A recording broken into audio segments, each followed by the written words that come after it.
shores of Wyman Lake. Great carrying place township over on the western shore of the Kennebec River. So today, what you see behind me is an impoundment caused by Wyman Dam down in Bingham. But on October 11th, 1775, the river would have lied much further out. This was the point where Arnold's army left the Kennebec and began its great portage across the great carrying place toward East Carry, Middle Carry, and West Carry Pond before they eventually went down into the waters of the Dead River to continue on their journey. Now today, it's maintained that the Historical Society, the Arnold Expedition Historical Society, maintains the road, but we're walking right now on the remnants of Arnold's Road and the Great Carrying Place Trail as it heads up in toward the Carry Ponds. Now we have to remember this place had been maintained by the natives. This here was their carrying place where they would leave the Kennebec system and bypass all the rapids that are up above here in what's in the forks today. And the lower Dead River, which has 13 miles of uninterrupted rapids, is some of the longest uninterrupted rapids west of the Rocky Mountains. So for thousands of years, the Native Americans had used this as their crossing point between the Kennebec and the Dead River drainage. So when Arnold's army arrived here on October 11th, they had already been through several difficult portages. Taconic Falls and Waterville being the first,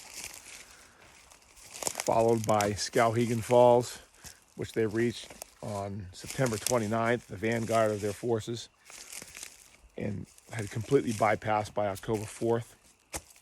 Norgewalk Falls, which is in the town of Madison today, but it was Norgewalk back then. That's the longest set of drops and multiple waterfalls in the Kennebec River. And that one required a portage of nearly a mile around all those falls. So from there, they headed on up. They cleared Norgewalk by about, give or take, October 6th or 7th, October 8th. And they reached this point on October 11th. Now, having been on the Kennebec River in distance, the distance is just amazing to have covered that.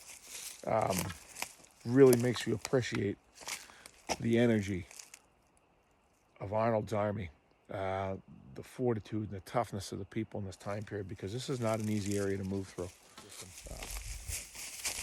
It's amazing to me how rugged the terrain is already.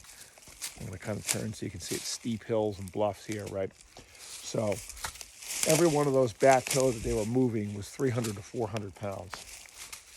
So the fortitude and the strength of the men to move them through this spot is just for me, it's just mind-boggling. They were really built different back then. So you'll notice the hat that I'm wearing here. It's a Morgan's Rifleman hat. Daniel Morgan and a group of men had been sent ahead of the main body of Arnold's army, and they were to blaze a trail up through here. Now, the natives had already blazed a trail. This area had been used for thousands of years by the Native Americans. It was their carry point for their birch bark canoes. Now, the fact that Arnold was using bateaux, which were much heavier and harder to negotiate, that had also been built out of green wood, made this part of the journey that much more difficult. So, now the Native Americans had used this area for thousands of years to carry their canoes. They referred to the area as Karatunk, the great carrying place. But it was 13 miles, and October 11th was when they arrived. They amazingly covered the 13 miles through this rugged wilderness that you see here. And again, this is a second growth wilderness, so it's not what they experienced when they arrived. In 2 days, 13 miles, elevation gain of about 1,000 feet. I think it was 875 feet. Through the woods in wet, difficult conditions and rain, freezing temperatures, all the while maintaining their speed of march toward Quebec. Now here it was also where Colonel Enos, with 450 of his men, turned back. They were the tail end of the army, and the front part had already gone ahead of them up into the Dead River system. And they reached this point, and men were beginning to get weak and sick. As they got wet, they became feverish. So he drew up a council of war, and 450 men turned back. Unfortunately, they had most of the provisions that were left for the army. So Arnold was out ahead with, give or take, about 650 or 700 men, many of whom were ill and sick, tired and wet, without any provisions. So, and the records record that Arnold was a whirlwind of activity in this time period, moving back and forth between different parts of the army, then eventually working his way ahead toward Canada. And if I zoom in, you will see right there, you can just see West Carey Pond.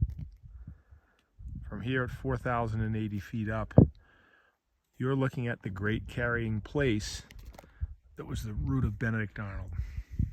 So that low spot in the hills there's West Carey, Middle Carey, and East Carey. You can't really see them. They're kind of in the haze in the distance there. But that's the low spot in the mountains where the natives used to carry their canoes. And that was Arnold's target on his ill-fated attempt to take Quebec.